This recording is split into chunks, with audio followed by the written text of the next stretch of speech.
I think that sound is being picked up by your microphone. Oh, it is. So just put it on the board. That thing is very sensitive. Okay, why don't you just state your name? Okay, for 50 some odd years, I was Itsu Arimura, I-T-S-U, Arimura, everybody else. But now I am Itsu Arimura. Why the change? The change is there is no it in Japanese. There is an it. And when I went to a Japanese class and told my name, this was 3 years ago, that my name was Itsu, they said, no what? They didn't believe me. And so they made me call myself by my Japanese name, Itsu. Anyway, that's where I am now. Well, this is July 22nd, 2000. We're interviewing this session in Pismo Beach, California, and the interviewer is Dr. Vernon L. Williams from Abilene, Texas. Well, Itsu. I know. What I'd like to have you do just for a few minutes this afternoon is to talk a little bit about your mom and your father and your memories of them in terms of the post-war years primarily, since you were so young going through the camps. What do you remember about the two of them? First of all, give their names and then talk about one each in turn and answer the question, what kind of person they were. Well, of course, I called them Mom and Pop, but their name was Aya and Yutaro, obviously. And there's a big age gap between my father and myself. And my mother went to work very early in the late shift at the hospital. And when I went to school, by the time I came home from school, she had already gone off to work. And I did my homework and went to bed, and then she would get off. And so for 6 days a week, I would very seldom see her. My father, I saw him quite a bit, but he also worked, late in the day, and so I didn't see much of him sometimes. So in a way, I was really raised more by my brothers and sisters than was my mother and father. What do I remember about my mother? About Mom, it's she's a incredibly easygoing person. To put up with us, she would have to be. I'm sure I gave her many, many heartaches in my time, and my father was a fairly, tried to be a stern Japanese father, but because of the big age gap, by the time I was growing up as a young boy, he had a hard time controlling me. So I probably caused a lot of trouble for my parents. My next oldest brother, Sam, was a lot more easygoing than I was. I was a little bit more frenetic. And then, of course, I went to school a lot. Went to college, went to graduate school. So really I didn't see much of my mother and father until practically I was grown and left home. And I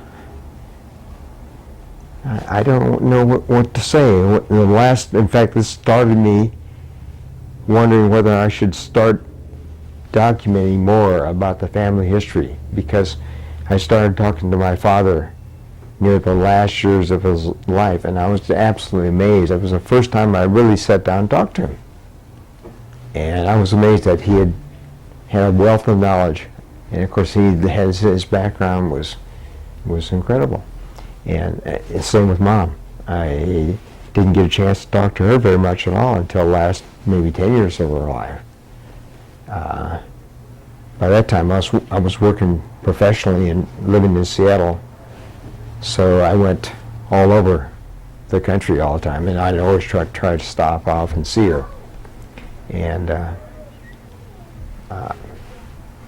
what can I say about Mom and Dad? I mean, I would say Mama, I've seen her cry twice.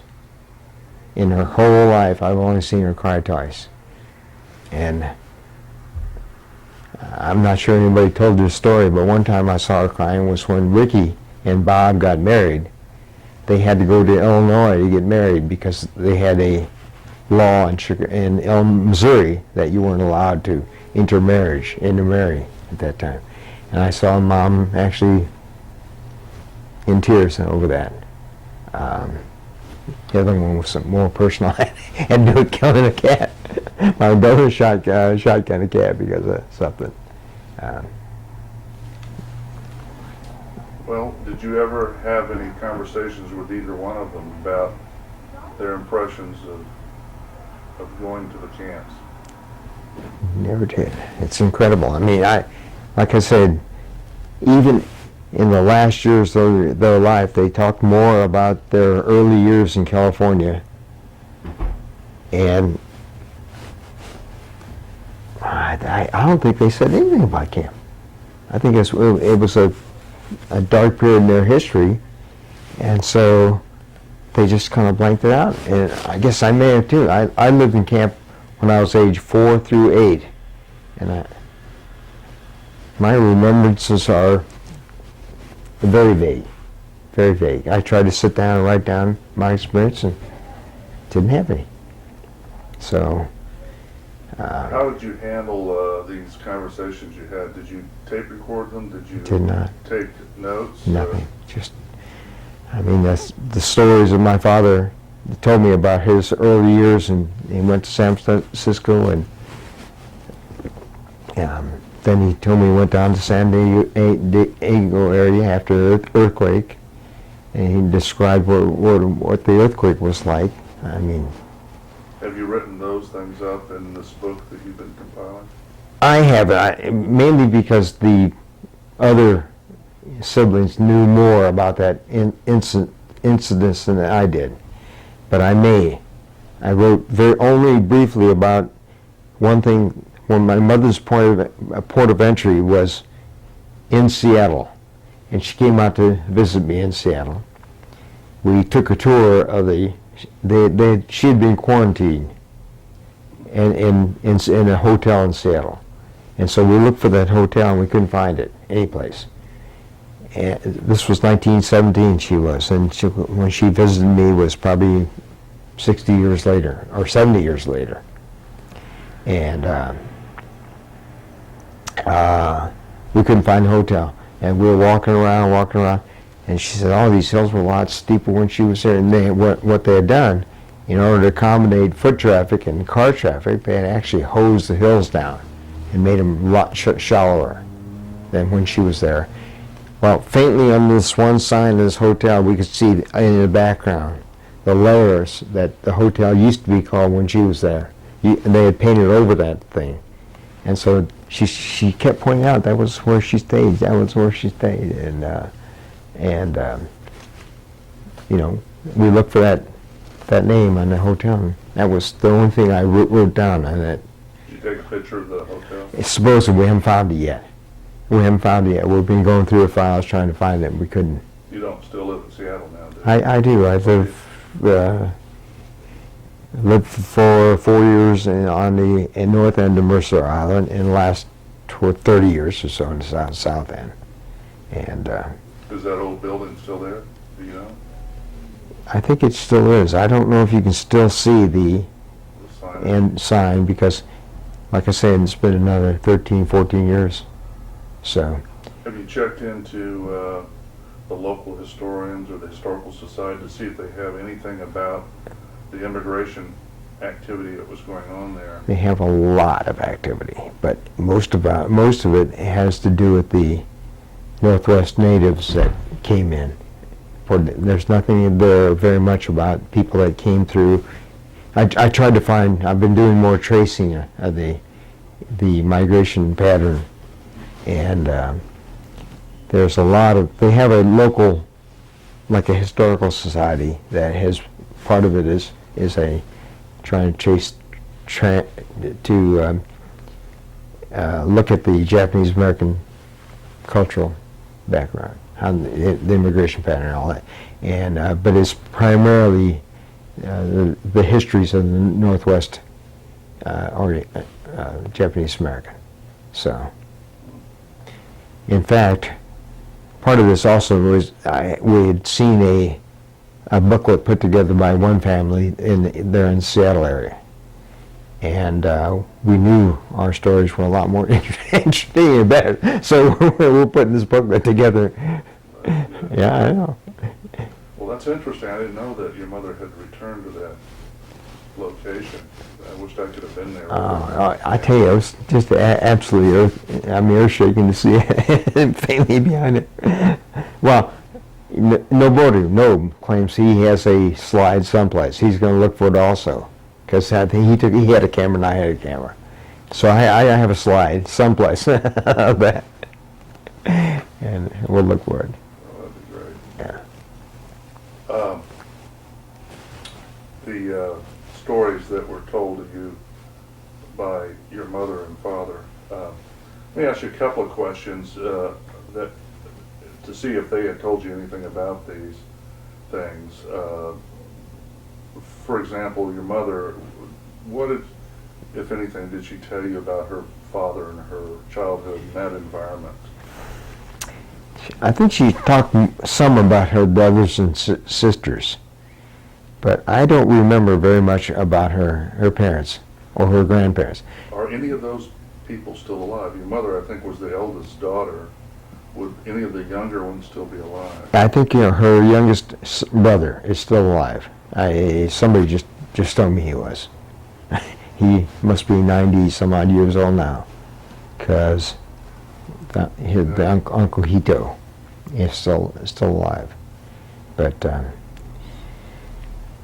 I don't know. I've been in contact with a bunch of Arimuras in Japan and on the internet, but haven't made a whole lot of headway. What I'd like to do is for them. My mother was a Nakamura, and my father was an Arimura.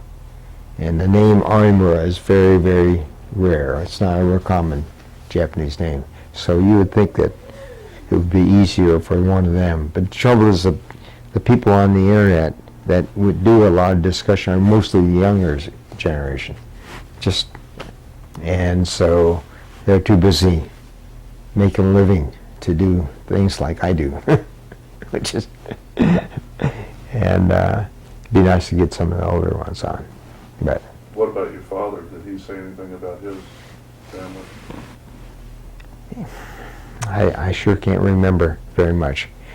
I'm sure he rambled on and talked about them quite a bit.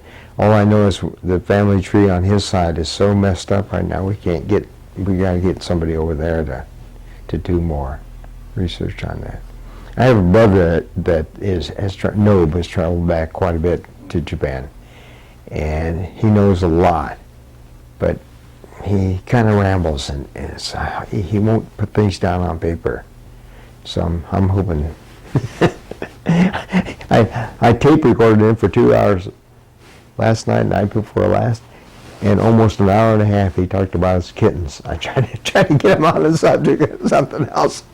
Oh well, that's the way it goes. We talked a little bit about his 1949 visit home. Yeah. I asked him some specific questions, but he's the only one, of course, that has that visit, that connection. Yeah. That's been physically on the ground and so on. Well, what about anything else that you might remember that relates to your mother or father? Anything you've been told by them? And the only thing I think she told me at one time that there were periods of time when she was a little disappointed about her role in life in California. I think she expected to be a little bit better off here, but that's just, I think I got that impression. She may not have passed that on to the older kids. She and our relationship is quite different because she knew I knew nothing about California and very little about camp. And she didn't resent me going on to school forever. I can relate to that. Yeah, I know. like I claim, I enjoyed graduate school. I had a good time there, but every time I walked down the hall, the professor would look at me like, "Hey, aren't you gone yet?" So after 7 years, I decided maybe I'd better move on.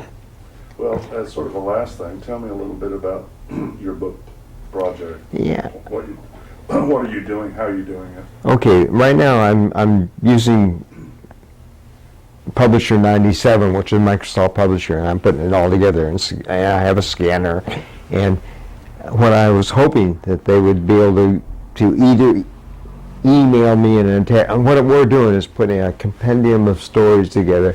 So the opening statement is that this book is going to be like Rashomon.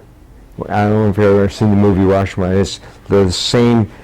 There's a rape scene in this movie, and it was seen by three different people, and their impressions of what happened or their stories were so different of who was the guilty components, and I claim our stories are going to be the same way.